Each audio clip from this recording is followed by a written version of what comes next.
Hi, I'm Pastor Horton. Welcome to this week's interview where we have Miss Ana Murby. Welcome onto the podcast.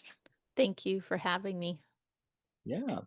So we talked a little bit before about your testimony and your story, which was incredible to hear. Do you mind just running us through that again? Yeah. So I grew up in the church.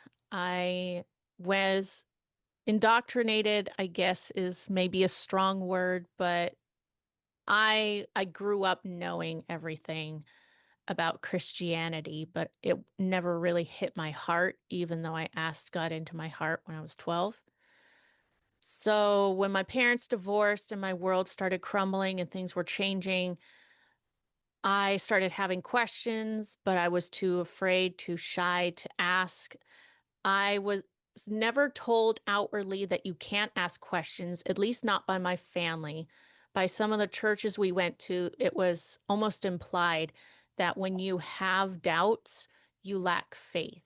So I didn't ask the questions that I had. I didn't ask why I had to do this or couldn't do that. I just wanted to be the good girl, so I did everything I was told. Through that journey, I never knew who I was. I was frustrated. And after one marriage, my first one, to a toxic person, 3 years in, I was just done. We split up. We had a child, but I was not there mentally for her. I was definitely very self-focused and decided I no longer really wanted to follow God. There's a whole bunch of things that happen in between that, infidelity and pornography addiction, just being frustrated with constantly being controlled is what I felt. My whole life I'd been controlled. And then I was controlled by my husband. And it's like, I'm free now. I can do what I want. But I still had a child to take care of it. I wasn't doing a very good job of it.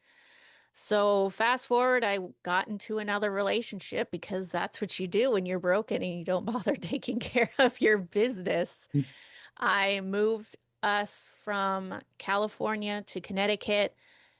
2 years in, he didn't want to be married anymore. That wrecked me, but that's what God used to bring me back to him.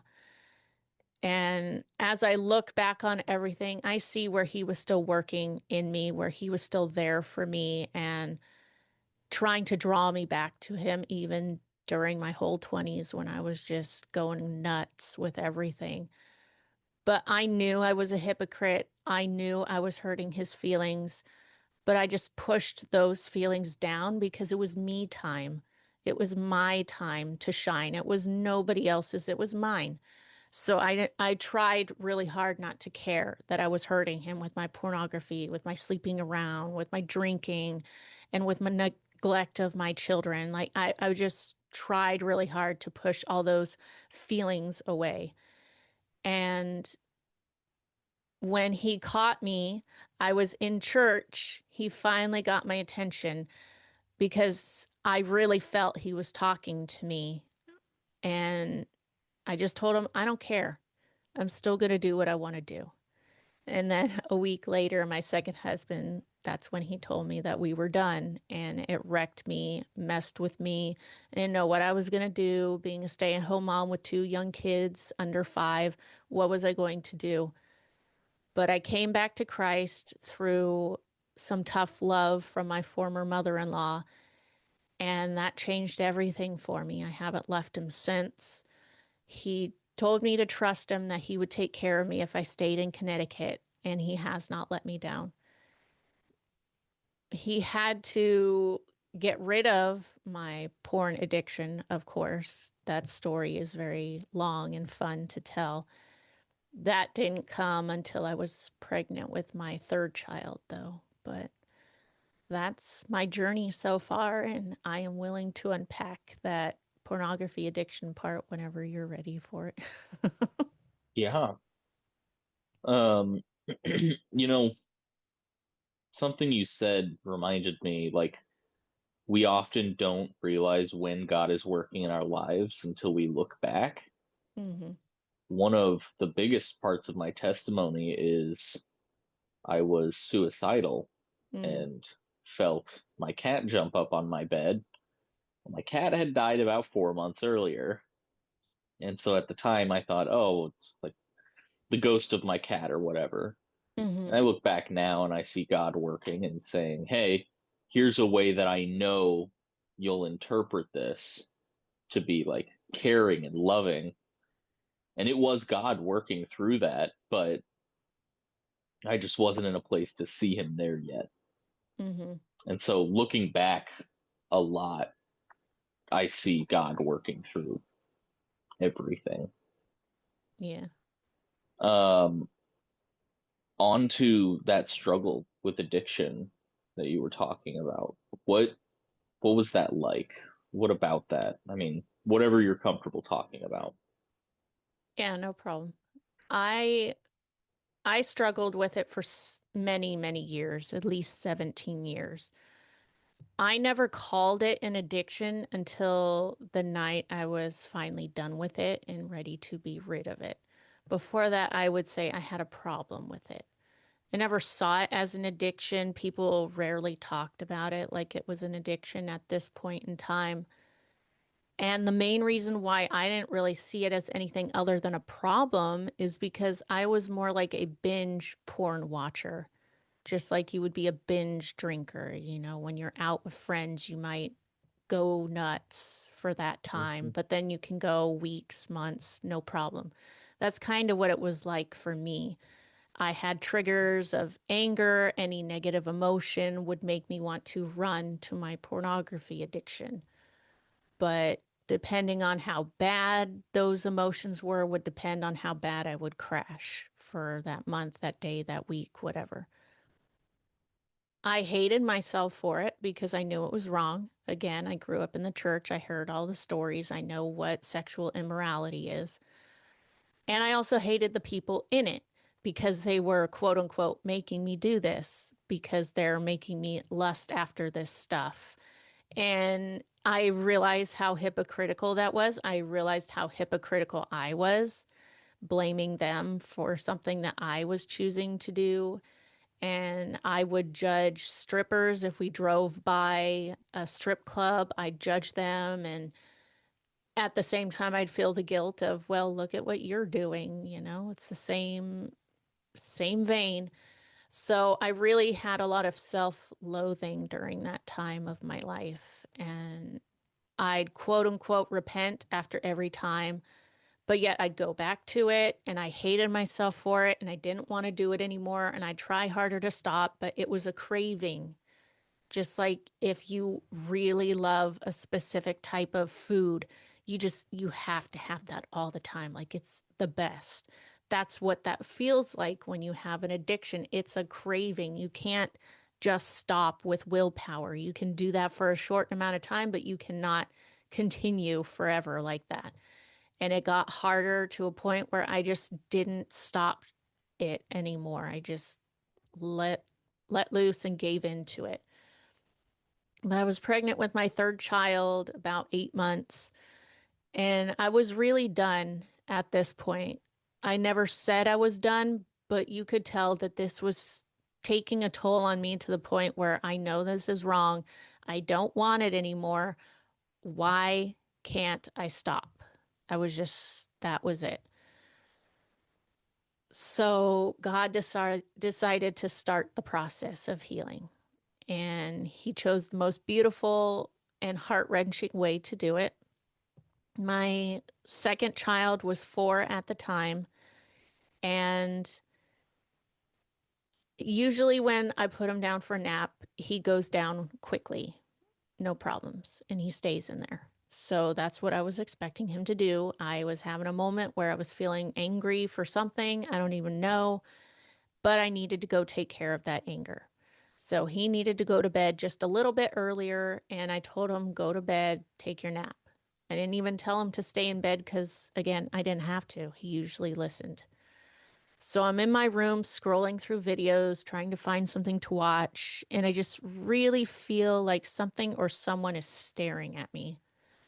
And I turn around, and my son is there. And he didn't see or hear anything, but I snapped at him like freak out, crazy, snapped at him. And he started crying and ran back to his room.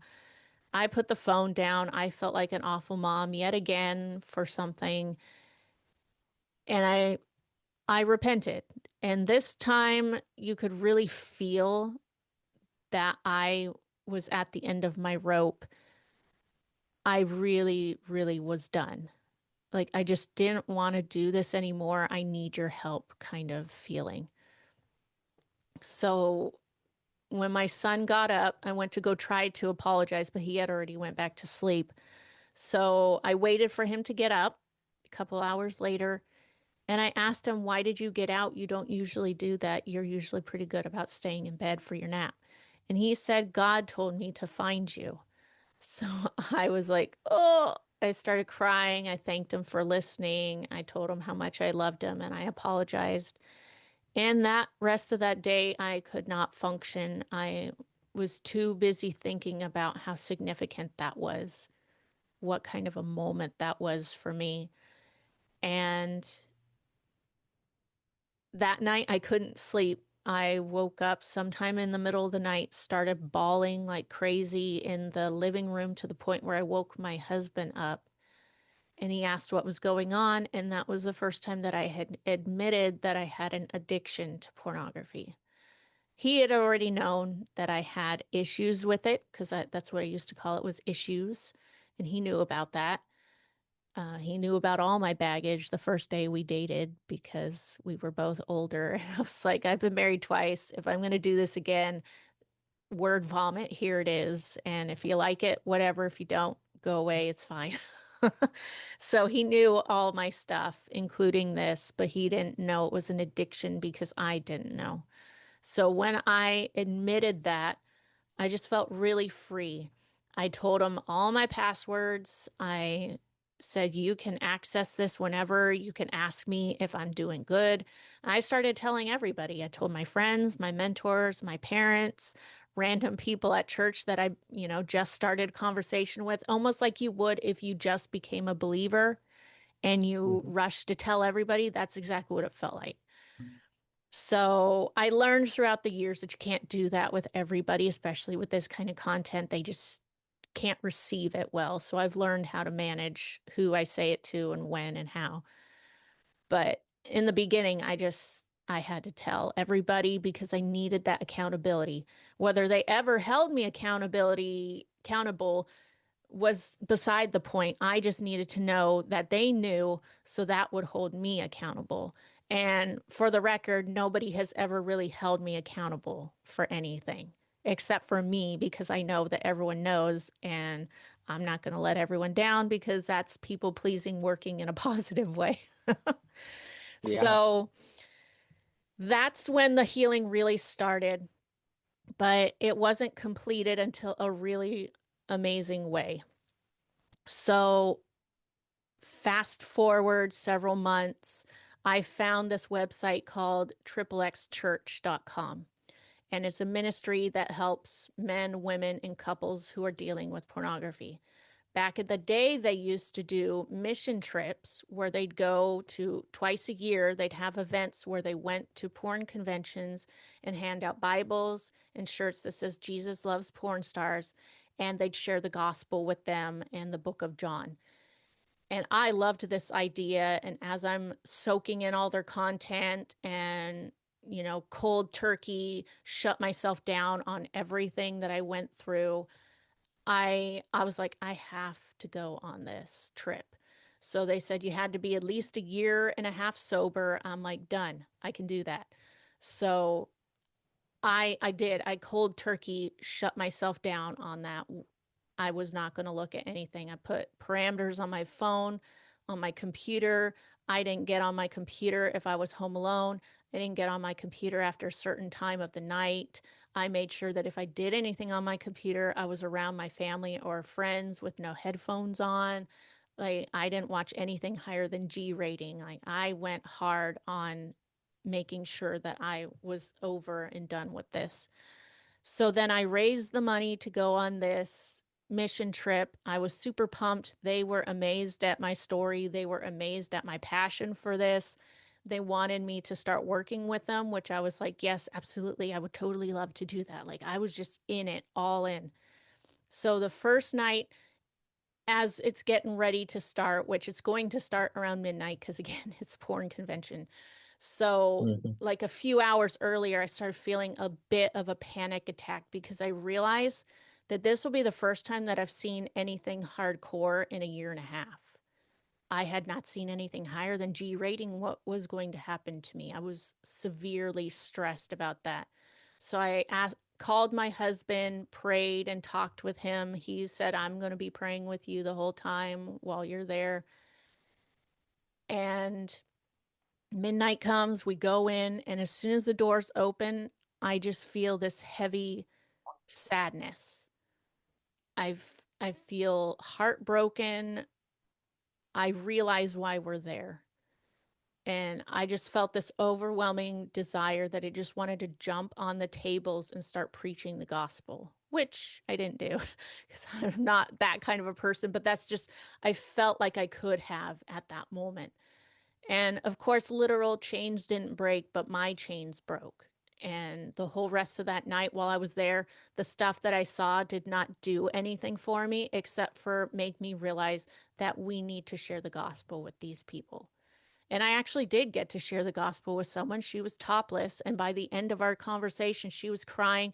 I was crying. And I got to pray for her. And I was super pumped for day two because that was only day one. And there were two more days. I didn't get to be a part of those 2 days because spiritual warfare came for me immediately after I left that because Satan isn't happy when he loses one. And he went hard after me. So I had to go home and work through that. But yeah, it's always amazing when I get to say that I was set free from my pornography addiction at a porn convention. It's definitely a showstopper and a conversation starter. Yeah. Yeah, that's not an easy one to overcome. So congratulations. Thank you. I'm very proud. Addiction in general is not easy. I've seen Yeah. a lot of different addictions that have taken hold of people, including things like alcohol and nicotine and how it changes a person's biological chemistry. Mm-hmm. And pornography, unfortunately, is one that a lot of people don't realize does change your biological chemistry. Yeah. It's just one that it's less noticeable Mm-hmm. generally. It doesn't have the same physical changes, but I myself have also struggled with that, Yeah. and I have fought it. I'm still kind of in the thick of it, if I'm being honest, and um, and I really noticed the change at one point when I sat down in a room and one of the guys looked across at me and said, "Hey, like, you need to stop. I mean, you need to stop masturbating so much." Mm. And I was like, I haven't said a single thing about that. What are, but I've I've said nothing about that. What are you talking about? And he said, "Listen, you can tell. Mm. I mean, it's the way that your skin looks. It's the light in your eyes that just isn't Mm. quite there. Like you look Wow. different." Huh. And I was like, "Oh, okay. So like this is a real noticeable thing." And since then, I mean, that did help a lot. But now I look around and I can tell. I Mm. mean, you Mm. can tell just by looking at people, they are dealing with something. Yeah. And that's, I mean, it's what you did was incredible.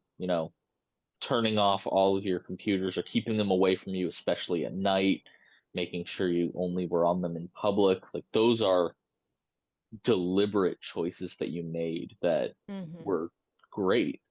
But I also like when you say you couldn't have done it yourself. Yeah. I mean, that's one thing, whether you believe or not, like there's AA for Mm-hmm. alcoholics, there's variants of AA for all the other kinds of addictions that you can have. Yeah. I did go I'm, to one, but it was a whole bunch of men. I was like, this doesn't seem like it's going to work for me. and that's fair. I Yeah. mean, a lot of the time people think of porn addiction as being only a male problem. hmm And I don't like to generalize, but I like to think that most of the time it Yeah. is a male Yeah. problem, which is unfortunate because then we have women who struggle with this that don't feel like they're supported. hmm And But they feel the guilt you're, and shame of it too. yeah, but you're a testament of no, there are women who deal with that, but there are also women who get through that. hmm And so your story is incredible, I have to say, Thank because you. you took the least known part about this and showed that even with less help than men get with this, you were still able to overcome that. hmm And it's through grace alone. You said that also, you're saved by grace. That's one of the points that I really like to preach on is we're not saved by works. There's not a single thing that we could do to save ourselves. That's why Jesus had to come down. hmm Yep. I would never be saved if it was something to do with works. Oh, I wouldn't either. Yeah, I recently was talking with somebody. I think it was last night, as of the date of recording this, in a Bible study, and we were talking about how, it was the story of the prodigal son, and they said, I think the older brother was upset because life wasn't fair at that point, hmm and I just said, life isn't fair because if it was, then we'd all be on crosses, Yeah. Yep. and I wholeheartedly believe that if life was fair, yeah, we'd all be burning. And there's no Yeah. way to heaven if life is fair. Yep. True. You mentioned earlier that you have a podcast. hmm What's that about? It's called Honest Christian Conversations. And that's pretty much what it is honest Christian conversations with either guests or I come on and I share what's on my heart. But my goal for it was to give people that space that I wish I had back in the day when I had questions but was too afraid to ask. And yeah, I question the things that should be questioned. I share honesty. I make sure that it's biblically sound and encourage people to contact me and, just be a community for them. So that's what the podcast is all about, is helping to equip people to live the lives they're supposed to according to what the word says and not what people say the word says, but following the actual true Jesus. Yeah, asking questions is never a bad thing. Yeah. Um, I was similarly raised in a place where I didn't think I could ask questions or have doubt, but I mean, even Jesus asked questions Mm-hmm. like, hey, can we come up with a different plan where I don't have to die? I mean, he asked that in the garden before he Yeah. was to be crucified, but Yeah. it comes down to faith. Mm-hmm. Having doubt is okay as long as you can still have faith in the plan. Yeah. So, thank you for coming on. It's been really amazing. To everybody who's listened, I really hope that this has inspired you and touched your heart in a certain way.